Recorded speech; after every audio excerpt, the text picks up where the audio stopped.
나의 연고인 줄 내가 아노라. 요나의 고백입니다. 메시지 성경이 뭐라고 되어 있냐면 모두 내 잘못 때문이요. 내가 이 폭풍의 원인이니 나를 없애면 폭풍도 사라질 것이요. 요나의 자백입니다. 자기 죄를 고백하는 겁니다. 자기 자신이 저지른 허물과 죄는 누구보다 자기 자신이 잘 압니다. 그런데 대부분 사람들이 자기의 잘못을 잘 인정하지 않습니다. 기본적 자기 귀 오류라고 하는데, 내가 잘못하면 어쩔 수 없어서 상황이 그래서 그런 거고, 다른 사람이 잘못하면 그 사람은 나쁜 사람이고 정직하지 못해서 그런 일을 저지르는 거다. 보통 이렇게 자기 눈에 들보는 보지 못하고 남의 눈에 티끌을 봅니다. 오늘 말씀에 요나는 이것이 모두가 다 나 때문입니다. 자신의 죄를 자백하는 겁니다. 배움은 자신의 무지, 내가 모른다고 하는 것을 인정할 때 배움이 시작됩니다. 물이 가득 채워져 있는 컵에 어떻게 물을 담을 수 있겠습니까? 이걸 비워야 물을 채울 수 있잖아요. 마찬가지로 모르는 사람에게는 가르칠 수 있지만 자기가 다 아는 것처럼 생각하는 사람은 가르칠 방법이 없습니다. 누가 깨끗한 사람이냐? 자신의 더러움을 깨닫고 자주 씻는 사람이 깨끗한 사람입니다. 누가 의인이냐고 하는 겁니다. 누가 의인이냐? 죄를 짓지 않는 사람, 죄 없이 사는 사람이 의인이 아닙니다. 어떤 분 이런 분도 있어요. 나는 법 없이도 산다고 그러는 분이 있어요. 근데 법은 자기가 다 어기면서 자기는 법 없이도 산대. 법 없이 사는 사람이 의인이 아닙니다. 성경에서 말하는 의인은 누구냐? 자신의 죄를 자백하고 회개하고 용서함 받은 사람이 의인인 줄로 믿습니다. 회개할 때 비로소 새롭게 됩니다. 나의 무지를 발견하고 나의 더러움을 자백하고 나의 죄악됨을 고백할 때 주님께서 저와 여러분들을 깨끗게 하시고 새롭게 하시고 의롭게 여겨 주시는 줄로 믿습니다. 세상에 용서받지 못할 죄는 없습니다. 우리의 죄가 가벼워서가 아니라 예수 그리스도의 보혈의 공로가 크기 때문에 그렇습니다. 근데 단 하나 용서받지 못하는 죄가 있어요. 회개하지 않는 죄. 자신의 죄를 자기가 몰라요. 그것도 모자라서 잘하는 줄 알고 포장을 해요. 더 나쁜 사람들은 자기가 지은 죄를 덮으려고 다른 사람들의 죄를 공격해요. 그만큼 사람들이 완악하더라고요. 요한일서 1장 8절로 9절엔 이 말씀이 잘 정리되어 있어요. 만일 우리가 죄 없다 하면 스스로 속이고 또 진리가 우리 속에 있지 아니할 것이요, 만일 우리가 우리 죄를 자백하면 저는 미쁘시고 의로우사 우리 죄를 사하시고 모든 불의에서 우리를 깨끗게 하실 것이요. 아멘. 이게 복음입니다. 13절, 배가 풍랑을 만나면 고대의 세계 여러 민족들은 풍랑을 잔잔하게 하는 방법으로 인신공양을 드립니다. 심청전에 보면 공양 및 300석의 몸을 팔아서 인당수의 제물로 희생시키잖아요. 심청이를. 오늘 말씀해 보니까 바다가 점점 흉흉해지니까 이 선원들이 뭐라고 그럽니까? 우리가 너를 어떻게 해야 바다가 우리를 잔잔하겠느냐? 예전에 사람들은 어떻게 했다는 거예요? 그 한 사람을 희생시켜 가지고 바다를 잔잔케 하는 일들을 저질렀다는 겁니다. 오늘날에도 다른 사람을 희생시켜서 자기의 위기를 모면하려고 하는 사람들이 많이 있습니다. 이런 일을 저질러요. 살기 위해서 수단과 방법을 가리지 않는 겁니다. 그런데 오늘 말씀에 나오는 이 선원들은 대단합니다. 그러나 그 사람들이 힘써 노를 저어 배를 육지에 돌리고자 하다가 요나를 희생시켜서 바다를 잔잔하게 하지 않고 어떻게 해서든지 육지에 대보려고 애를 쓰는 거예요. 한 배를 탄 사람들은 좀 이래야 됩니다. 여러분 이런 말 많이 들어보셨죠? 대를 위해 소가 희생해야 된다. 하나님 앞에서 정의로운 일이 아닙니다. 강자가 약자를 강탈하는 게 당연한 겁니까? 힘 있는 사람이 힘 없는 사람 걸 빼앗아도 된다는 얘기나 마찬가지입니다. 너 하나만 없으면 우리가 다 평안하다.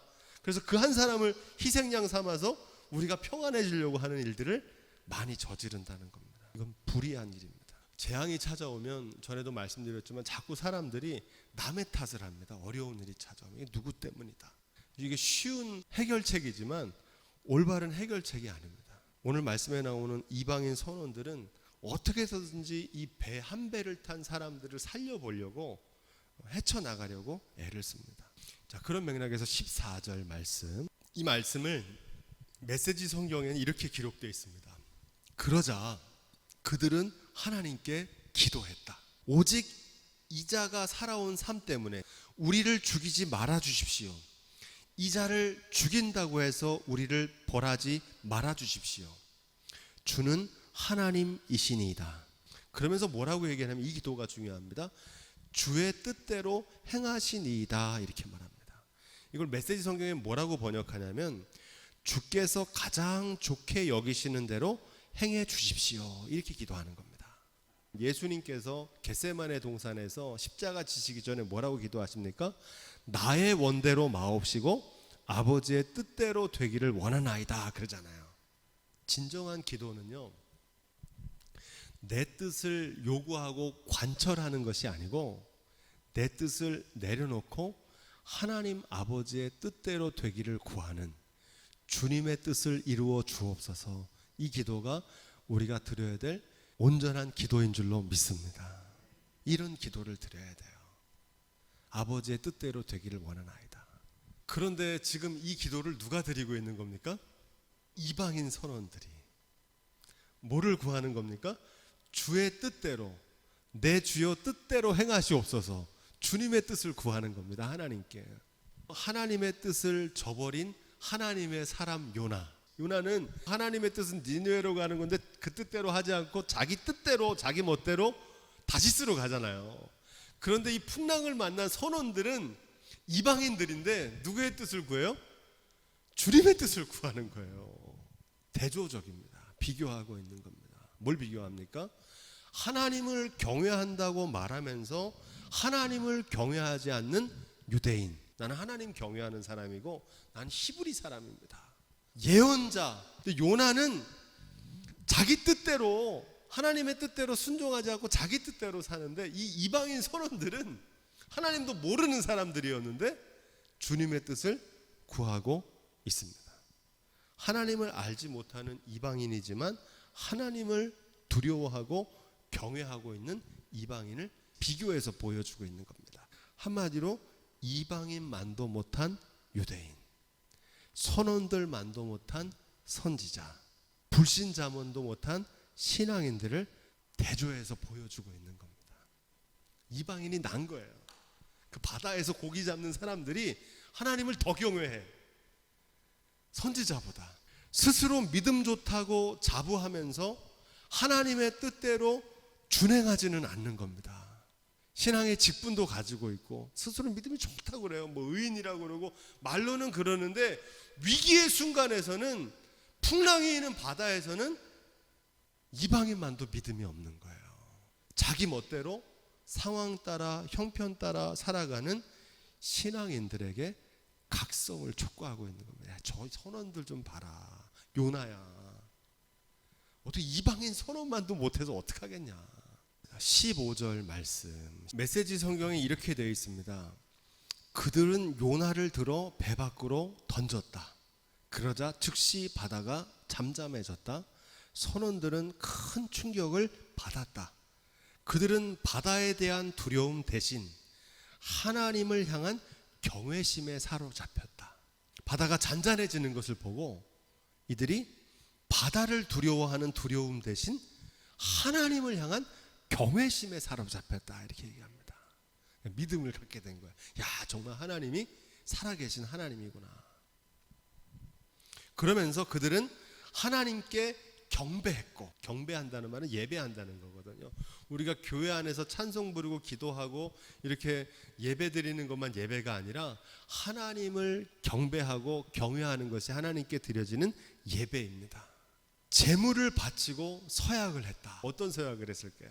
지금까지 바다 사람으로 온갖 이방신을 섬기면서 살았는데 이제는 저는 하나님을 경외하며 하나님을 섬기는 사람으로 살겠습니다. 이런 서약을 한 거야, 자기 마음속에. 결국 이 모든 과정을 통해서 이방인 선원들이, 자기들의 신에게 기도하던 사람들이 하나님을 경외하게 됐고 하나님을 섬기는 자가 되었다는 사실입니다. 그러니까 하나님께서는 그 풍랑을 통해서도 이방인들에게 하나님이 하나님이란 사실을 나타내시는 겁니다. 이 하나님이 하나님 사실을 나타내는 걸 뭐라고 그러냐면 그걸 하나님의 영광이다 이렇게 말합니다. 하나님이 하시는 일이 뭔지가 나타나는 겁니다. 자, 중요한 말씀은 16절입니다. 16절 오늘 말씀의 결론인데, 앞에서 얘기했던 것처럼 요나를 풍랑에 있는 바다에 던진 거는 물고기가 나올 줄 알고 던진 게 아닙니다. 그냥 요나를 없애려고 희생 제물로 던진 거거든요.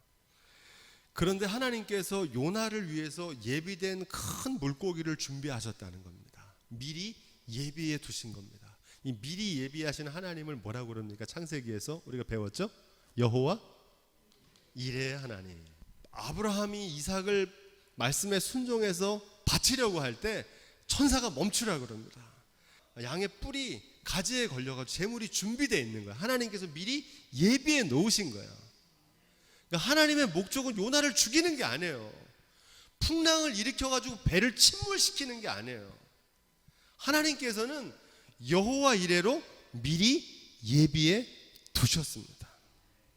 인간의 모든 노력이 끝날 때 그 순간이 하나님의 역사가 시작되는 순간이 되는 줄로 믿습니다. 어떻게 하나님이 일하시냐면 신묘막측하신 방법이다 이렇게 말합니다. 무슨 뜻이냐면은 신령하고 기묘하여 감히 측량할 수 없는 하나님의 신비한 능력을 말합니다. 우리가 상상할 수 없는 거예요. 하나님은 어떻게 일하시냐면 우리가 생각하지도 못했던 방식, 다 끝났다고 생각하는데 거기서 하나님의 방법으로, 하나님의 때에 신묘막측한 방법으로 하나님의 역사를 이루시는 줄로 믿습니다. 우리의 생각과는 다른 길입니다. 전혀 예측을 못하는 거예요. 그런데 그 길이 더 좋은 길이 됩니다. 좀 우리 교회 간증을 좀 해보면은 그 예배당을 건축하는 과정에 우리는 그렇게 계획했는데 그 계획이 다 엎어지는 거예요. 그런데 마침내 하나님께서 예배당을 지을 때 어떻게 지으셨냐면 신묘막측한 방법으로 지으시더라고요. 할렐루야. 우리가 생각하지도 못했던 길로. 사람을 의지해서도 아니고 은행에 대출을 받아서도 아니고 오징어를 팔아서도 아니고 우리의 눈물과 땀과 기도와 헌신으로 주님께서 하나님의 방법으로 예배당을 짓게 하신 줄로 믿습니다. 더 좋은 길로 인도하신 거예요. 요나가 바다에 던져질 때 요나의 죽음으로 하나님의 구원이 시작됐다는 사실입니다. 지금 요나를 물에 빠뜨리게 하셨는데 요나를 죽이려고 하는 게 아니었던 거예요. 하나님께서 아브라함 이삭을 바치는 그 이삭의 목숨을 받으려고 인신 공양받는 그런 신이 아니거든요. 하나님께서 뭘 하길 원하시느냐? 아브라함이 그렇게 했을 때 이제야 내가 나를 경외하는 줄 내가 알았다 이렇게 얘기합니다. 하나님 경외하기를 바라시는 거예요. 우리 교회가 강릉 예한교회가 지난 20년 가까이 걸어오면서 하나님께서 우리를 시험하셨는데 뭘 시험하셨냐? 하나님을 경외하는지 그렇지 않은지를 시험하신 거예요. 그래서 이 모든 과정을 통해서 하나님을 경외하게 하신 거예요. 왜 하나님을 경외하게 하시냐? 하나님을 경외할 때 하나님께서 어떻게 하십니까? 아브라함을 축복하시거든요. 복 주시려고 하나님을 경외하는 믿음을 갖도록 하나님께서 테스트를 하십니다. 풍랑도 주시고 환난도 주시는 거예요. 하나님을 경외하는 교회로 세우시고 마침내 축복해 주실 줄로 믿습니다. 그래서 사실은 우리 교회 남은 성도들이 많지 않지만 다 축복 받았습니까? 못 받았습니까? 다 받았어요. 어떤 분들은 건강의 축복을 받았고, 어떤 분들은 물질의 축복을 받고, 어떤 분들은 자녀의 축복을 받고, 하나님께서 예배하신 더 큰 축복이 있을 줄로 믿습니다. 어떤 축복이냐? 하나님을 경외하는 사람들에게 주시는 축복이에요. 인생의 풍랑과 재난은 우리를 망하고 죽이려는 게 아니라 회개하고 깨닫게 하셔서 회복시키시고 영광스럽게 하시려고 하는 하나님의 뜻이 있는 줄로 믿습니다. 요나가 물에 빠질 때 하나님께 다시 살리셨거든요. 이걸 뭐라고 그러냐면 죽음으로 사는 삶이라고 그러고, 우리가 잘 아는 거로 따라해 보겠습니다. 십자가와 부활.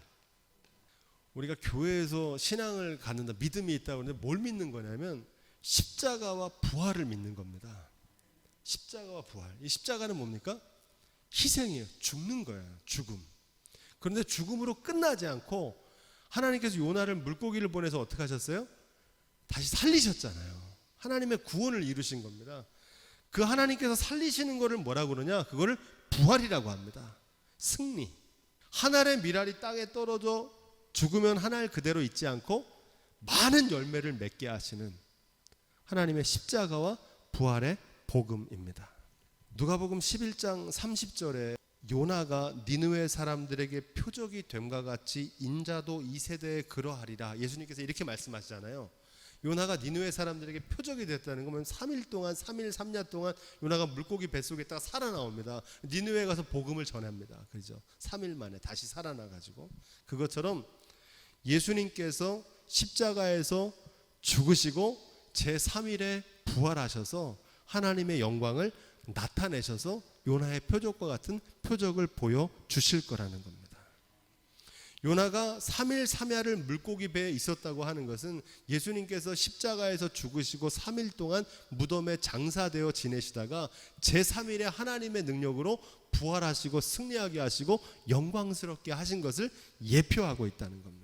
요한복음 2장 19절에 이렇게 되어 있어요. 예수님께서 이렇게 말씀하십니다. 너희가 이 성전을 헐라 내가 사흘 동안에 다시 일으키리라. 이렇게 말씀하십니다. 예루살렘 성전을 무너뜨리고 성전을 3일 만에 짓겠다는 얘기가 아니고 성전 대신 주님의 몸이 3일 만에 부활하실 것을 말씀하는, 주님의 죽으심과 부활을 증거하는 말씀입니다. 그런데 여러분, 여기서 중요한 건 뭐냐면 부활의 역사는 3일 만에 주님이 다시 지으시려면 먼저 뭘 해야 됩니까? 성전을 허물어야 돼요. 죽어야 다시 살 수가 있는 거예요. 십자가 없이는 부활이 없어요. 하나의 밀이 썩어지면 많은 열매를 맺게 돼요. 새로운 성전을 지으려면 어떻게 해야 됩니까? 옛 건물이 부서져야 돼요. 그래야 그 위에 새 것을 지을 수 있습니다. 십자가 없이는 부활이 없어요. 하나님 앞에서 죽을 때 하나님의 능력으로 다시 살리실 줄로 믿습니다. 호세아 6장 1절로 2절 3일에 관한 말씀이 나옵니다. 오라 우리가 여호와께로 돌아가자. 여호와께서 우리를 찢으셨으나 도로 낫게 하실 것이요 우리를 치셨으나 싸매어 주실 것임이라. 여호와께서 이틀 후에 우리를 살리시며 제3일에 우리를 일으키시리니 우리가 그 앞에서 살리라. 아멘. 제3일에 우리를 일으키시리니 우리가 그 앞에서 살리라. 이렇게 얘기합니다. 이게 호세아가 고백한 거거든요. 지금 요나는 그걸 자기가 직접 체험하는 겁니다. 제3일에 하나님께서 살리시겠다. 여기서 중요한 건 제3일에라고 하는 겁니다. 예수님께서 3일 만에 부활하셨고 3일 3야를 요나가 물고기 뱃속에 있었다는 겁니다. 이 말씀 무슨 뜻이냐면 메시지 성경에 보니까 이렇게 되어 있어요. 우리가 이틀 내에 회복되고 사흘째는 주께서 우리를 완전히 새롭게 해주실 거다. 첫날은 어떻게 되는 겁니까? 죽었는데 둘째 날은 주님께서 회복해 주시고 3일째 되는 날은 어떻게 하신다는 거예요? 완전하게 회복해 주시겠다는 겁니다. 점진적인 구원의 완성을 말하는데 이틀과 3일은 하나님의 시간입니다. 하나님께서 회복시키시고 하나님께서 완전케 하신 하나님께서 역사하는 시간입니다. 그러면 3일 중에 오늘 첫날은 누구의 시간입니까? 우리의 시간입니다. 오늘 우리가 회개할 때 이틀 후에는 회복시키시고 제3일에는 마침내 완전케 하시는 줄로 믿습니다. 이게 구원의 비밀입니다. 오늘 우리가 회개하지 않으면 이틀과 3일에 하나님께서 역사하실 수가 없어요. 회개하는 깊이만큼 새롭게 하십니다. 회개는 하나님의 구원을 위한 필수 조건입니다. 전제 조건. 이 회개가 안 되면 그 다음 과정이 나아갈 수가 없어요. 내 허물과 나의 연약함을 주님께 회개하지 않으면 치료할 방법이 없어요. 무지하다는 걸 인정하는 사람은 가르칠 수 있어요. 의인이라고 생각하는 사람은 고칠 방법이 없어요. 오늘 우리가 회개하면 하나님께서 마침내 우리를 회복시키시고 구원해 주실 줄로 믿습니다. 제3일의 법칙이라고 저는 이름을 붙이는데, 왜 제3일의 법칙이냐? 요나가 물에 빠졌잖아요. 그러면 3일 동안 뭘 해야 됩니까? 하나님께서 요나를 구원하실 때까지 기다려야 됩니다. 3일이 지나면 하나님께서 구원해 주세요. 예수님께서 십자가에 장사되어서 3일 동안 뭐 하셨습니까? 무덤 속에 계셨잖아요. 3일이 지나서 하나님의 때가 되면 하나님께서 친히 구원하시고 살리시는 줄로 믿습니다. 그래서 이 3일은 단순히 하루 이틀 3일이 아니라 하나님께서 일하시는 시간입니다. 저는 이 3일의 법칙을 믿어요. 때가 되면 하나님께서 하나님의 방법으로 하나님의 때에 역사하시고 살리시고 구원하시는 줄로 믿습니다. 교회 예배당 건축이 참 어렵고 불가능하다고 반대가 많아가지고 저도, 목회자인 저도 포기하고 싶더라고요. 하도 반대하고. 근데 하나님께서 저희가 확실하게 말씀을 주셔가지고 제가 우리 교회 주일학교 아이들한테만 그 비밀을 얘기했어요. 얘들아, 우리 교회 예배당은 반드시 지어질 거다. 그리고 거기에는 푸른 잔디가 깔리고 너희들이 거기서 마음껏 뛰어놀 수 있을 거다. 아름다운 예배당 하나님께서 주실 거다. 꼭 이루어질 거다. 하나님께서 이 교회를 반드시 사람의 때로 가득 채우실 겁니다. 신실한 사람들로 채우실 겁니다. 완벽한 사람들이 아니고 연약하지만 하나님을 경외하는 사람들. 그 언제 이루어질 거냐? 3일 안에 이루어질 겁니다. 할렐루야. 이 3일이 언제입니까? 하루 이틀 3일이 아니라 하나님의 때에 하나님의 신묘막측한 방법으로 반드시 이루실 줄로 믿습니다. 예배당을 짓고도 새로운 성도들이 많이 오잖아요. 그래서 같이 예배도 되는데 그분들이 또 개인 사정들도 있고 시험도 들고 그래가지고 떠나면은 자꾸 낙심이 되잖아요. 그죠? 저분은 왜 같이 잘 나왔으면 좋겠는데 왜 이렇게 안 나오나, 그런 낙심이 될 때가 있잖아요. 그죠? 낙심하지 마세요. 저도 그런 마음이 들 때가 있어요. 우리가 하나님 하시는 일에 밑거름이 될 수 있기를 주님으로 부탁을 드립니다. 하나님 일로 쏘지면 되는 거예요. 예배와 기도와 내가 맡겨진 사명만 잘 감당하면 하나님께서 하나님의 때에 하나님의 방법으로 반드시 이루실 줄로 믿습니다. 이 과정을 통해서 뭘 하길 원하시느냐? 하나님을 경외하길 원하세요. 하나님이 진짜 하나님이시구나. 아직도 이걸 못 깨닫는 분들이 있어서 이게 길어지는 거예요. 그 역사를 보고서도, 기적을 보고서도 아직도 하나님을 경외하지 않아요. 3일만 해도 이루어질 수 있는 일이 30일이 되기도 하고 30년이 되기도 하고 300년이 되기도 해요. 하지만 반드시 하나님께서 이루실 줄로 믿습니다. 그 일에 쓰임받는 일꾼들이 다 되시기를 주님의 축원드립니다.